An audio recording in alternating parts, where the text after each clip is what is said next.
So hello and welcome. तर आजच्या या लेक्चरमध्ये मी तुम्हाला शिकवणार आहे की मेकॅनिकल क्रोकी कशी ड्रॉ करायची. आता डिझायनिंग कोर्स म्हटलं तर इलस्ट्रेशन इम्पॉर्टंटच आहे. त्याचप्रकारे आजचा इलस्ट्रेशनचा जो लेक्चर आहे तो मी मेकॅनिकल क्रोकीनी स्टार्ट करते. नेक्स्ट लेक्चरपासून आपण डिफरंट टाईपचे इलस्ट्रेशन शिकणार आहोत, जसं की वेगवेगळ्या टाईपचे क्रोकीचे पोजेस कसे करायचे, त्यांना शेडिंग कशी करायची, ड्रेस गारमेंटची ड्रॉइंग कशी करायची. असं इलस्ट्रेशनचा लेक्चर आपला खूप छान जाणार आहे. सो आजच्या लेक्चरला आपण सुरुवात करूया. सो इलस्ट्रेशनसाठी शेडिंग वगैरे करायला तुम्हाला अशा टाईपच्या ड्रॉइंग पेन्सिल्स लागतील, ज्याच्याने तुम्ही शेड्स वगैरे करू शकता. याच्यात 6 पेन्सिल येतात वेगवेगळ्या नीडच्या, डार्क असतात, लाईट असतात. तर आज मेकॅनिकल क्रोकी आपण स्टार्ट करतो आहे. त्यासाठी तुम्हाला स्केल हवी आहे. तुम्ही छोटी स्केल घेऊ शकता 12 इंचेसची, किंवा मोठी घेऊ शकता. मोठी स्केल पण तुम्हाला लागेल नंतर. ही माझ्याकडे 24 इंचेसची स्केल आहे, सो ही सुद्धा इम्पॉर्टंट असते. तर मेकॅनिकल क्रोकीसाठी तुम्हाला 2 टाईपचे मेजरमेंट लागतील. एक म्हणजे लेंथवाईज मेजरमेंट आणि दुसरं म्हणजे विड्थवाईज मेजरमेंट. लेंथवाईज मेजरमेंट जे आहे ते तुम्हाला मी या साईडला राईट डाऊन करून दाखवते, आणि विड्थवाईज जे आहे ते मेकॅनिकल क्रोकीवर तुम्हाला मी दाखवेल राईट डाऊन करून, तुम्हाला समजेल ते हळूहळू. सो फर्स्ट आपल्याला क्रोकीची लेंथ घ्यायची आहे. क्रोकीची लेंथ मॅक्झिमम 10 इंचेस असते. तर मी इकडून स्टार्ट करते लेंथ घ्यायला क्रोकीची. हे 10 इंचेस आहे. या पॉईंटपासून ते या पॉईंटवर एक आपण स्ट्रेट लाईन मारून घेऊया. लाईन जास्त डार्कही नको आहे, जास्त लाईटही नको आहे, कारण नंतर एंडला तुम्हाला ती रफ करावी लागणार आहे. तर आता आपल्याला फर्स्ट ड्रॉ करायचं आहे क्रोकीचा हेड. क्रोकीचं डोकं ड्रॉ करायचं आहे, तर ते किती इंचेसचं असेल. या साईडला मी तुम्हाला लेंथवाईज मेजरमेंट दाखवते. लेंथवाईज मेजरमेंट, जसं की आता आपल्याला हेडचं मेजरमेंट पाहिजे. हेड आपल्याला ठेवायचं आहे 1 इंचेसचं. हेडची लेंथ म्हणजे ही अशी, आणि विड्थ म्हणजे ही अशी. ठीक आहे. तर या पॉईंटपासून मला 1 इंचेस घ्यायचे आहेत हेडसाठी. हे घेतले 1 इंचेस मी. हा 1 इंचेसचा पार्ट आहे. मी याला ॲक्रॉस लाईन ड्रॉ करेन. मला जे 2 पॉईंट भेटले त्याला ॲक्रॉस लाईन लाईटली ड्रॉ करायची आहे, कारण की नंतर आपल्याला रफ करायची असते. हे गाईडलाईन आहेत.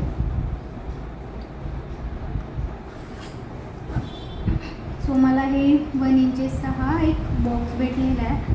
तसंच नेक्स्ट मेजरमेंट घ्यायचं आहे आपल्याला नेकचं. तर ह्या पॉईंटपासून ते नेक पॉईंट घ्यायचं आहे आपल्याला 1/2 इंच. Neck point 1/2 inch.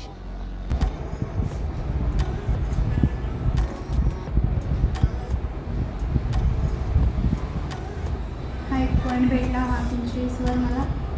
ह्याला सुद्धा मी ॲक्रॉस लाईन ड्रॉ करेन.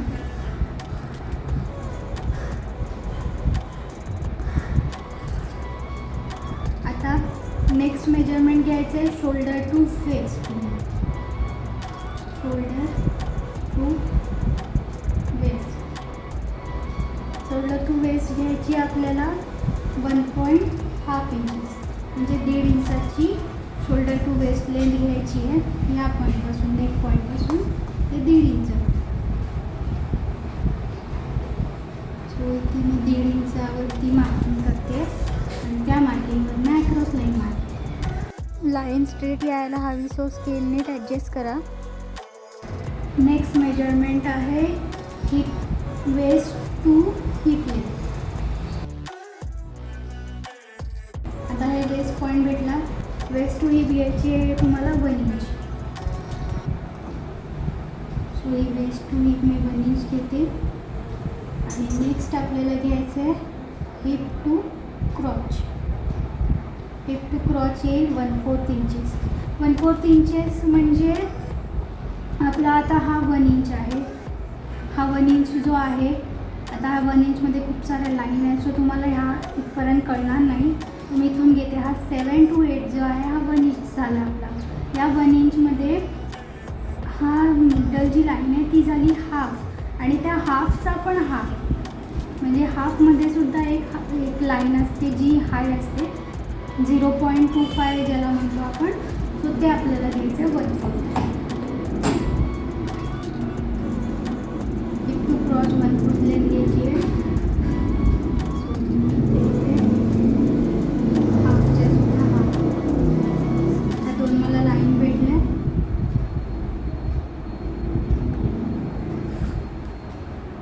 जे जे तुम्हाला पॉईंट भेटतील लेंथवाईज त्याला प्रत्येक पॉईंटला तुम्हाला ॲक्रॉस लाईन ड्रॉ करायची आहे.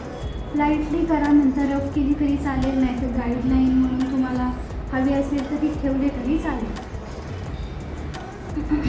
सो नेक्स्ट आता हिपपर्यंत पॉईंट झालेले आहेत. नेक्स्ट पॉईंट आहे आपला हिप टू नी. नी म्हणजे गुडघा. तर आता हा क्रॉस पॉईंट आहे. या पॉईंटपासून नाही तर या पॉईंटपासून घ्यायचे आपल्याला. हिपपासून जी नीची लेंथ आहे ती घ्यायची आहे तुम्हाला 3 इंचेस. हा 3 इंचेसवर आहे. ह्या हिपपासून ते नी लेंथ हे 3 इंचेसवर माझी मार्किंग घेतली आहे. नेक्स्ट आहे आपल्याला घ्यायचं आहे नी टू अँकल लेंथ. नी टू अँकल लेंथ घ्यायची आहे तुम्हाला 2 इंचेस. ठीक आहे, ते इथून 2 इंचेसवर अँकल लेंथची मी मार्किंग करते. आणि लास्ट आहे ankle to toe length.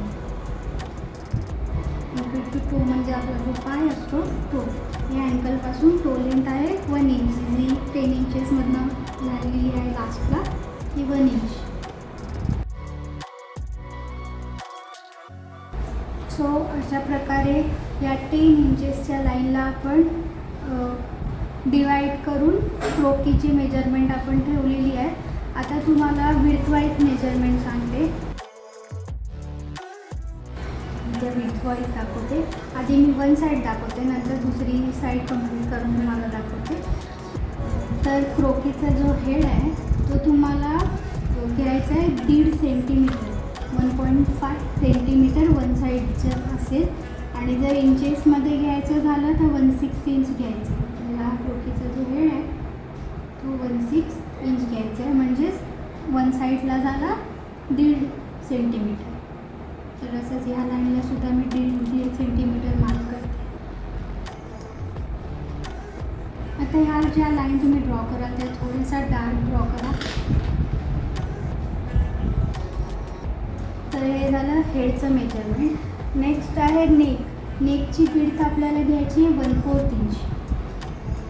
1/4 inch म्हणजे मगाशी सांगितलं मी 1/4 इंच म्हणजे 0.25 इंचेस म्हणजे हाफच्या सुद्धा हाफ. तर इथे मी 1/4 इंचवर मार्किंग करते.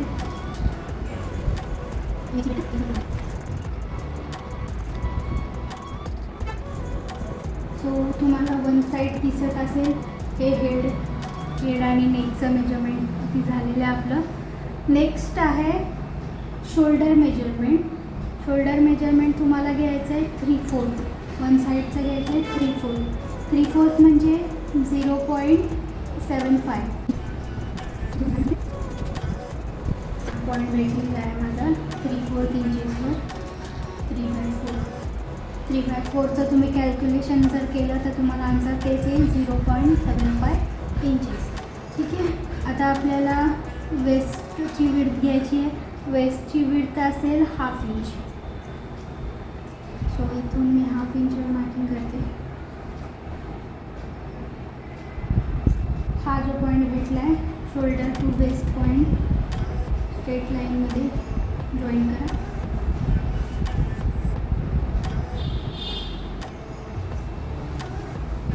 नेक्स्ट तुमची आहे हिपची विड्थ.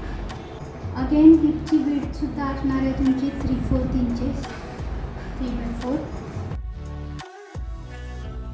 जेवढं शोल्डरचं मेजरमेंट असेल तेवढंच हिपचं मेजरमेंट असेल.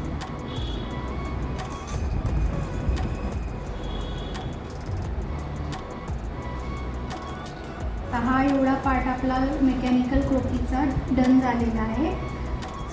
नेक्स्ट आपल्याला घ्यायचं आहे डायरेक्टली अँकलचं मेजरमेंट. अँकलची विड्थ घ्यायची आहे. अँकल विड्थ असणार आहे आपली 1/4 म्हणजे 0.25. सो इथे 0.25 वर मी मार्किंग करते. आणि हा पॉईंट हिपचा पॉईंट आपल्याला क्रॉस लाईनमध्ये जॉईन करायचा.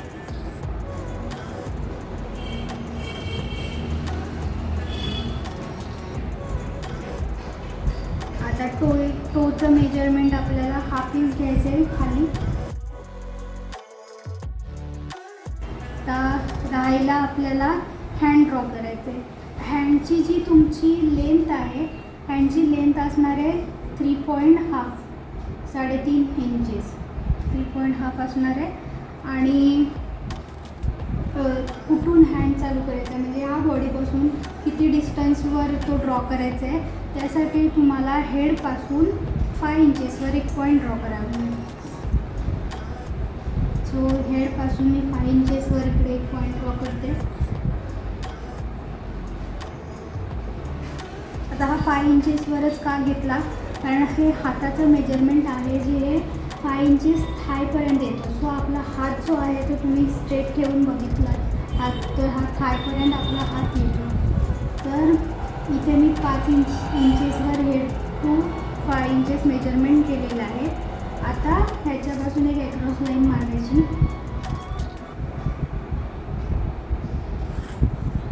या क्रॉस लाईनवर थायच्या पॉईंटपासून 1 इंचेस तुम्हाला एक या साईडला पॉईंट द्यायचा हातासाठी. इकडे आम्हाला इथे पॉईंट भेटला आहे. सो हा शोल्डर पॉईंट टू हा 5 इंचेसवर घेतलेला पॉईंट मी क्रॉस लाईनने जॉईन करते. तर तुम्ही हाताची लेंथ काउंट करू शकता. 3.5 इंचेस आलेली असेल. 3.5 इंचेस. तसंच आता आर्महोलचं मेजरमेंट हवं आहे. आर्महोलचं मेजरमेंटसुद्धा आपल्याला 3/4 इंचेस घ्यायचं आहे म्हणजे 0.75 इंचेस.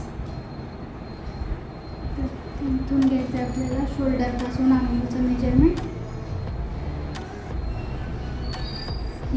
हा जो पॉईंट भेटतो आहे तिकडून असा थोडासा शेप द्यायचा बस. आणि या पॉईंटपासून जे आपला पाम आहे हाताचा, जो आपला हा हात असतो त्याचं मेजरमेंट तुम्हाला घ्यायचं आहे 1/4 इंचेस. हे जे मेजरमेंट आहे ते 1/4 इंचेस आहे. आणि या आर्महोल पॉईंटपासून ते ह्या पॉईंटपर्यंत स्ट्रेट लाईन जॉईन करायचं आहे. सो अशा प्रकारे 1 साईड मेकॅनिकल क्रोकी डन झालेली आहे. नेक्स्ट दुसऱ्या साईडची तुम्हाला कंप्लीट करून दाखवते की एक्झॅक्टली लुक कसं येईल. अशा प्रकारे आपली आजची मेकॅनिकल क्रोकी डन झालेली आहे. आजचा तुम्हाला व्हिडिओ कसा वाटला हे कमेंटमध्ये नक्की सांगा. व्हिडिओ आवडली असेल तर लाईक करा आणि अशाच साऱ्या छान छान व्हिडिओ बघण्यासाठी फॉलो करा. थँक्यू. बाय.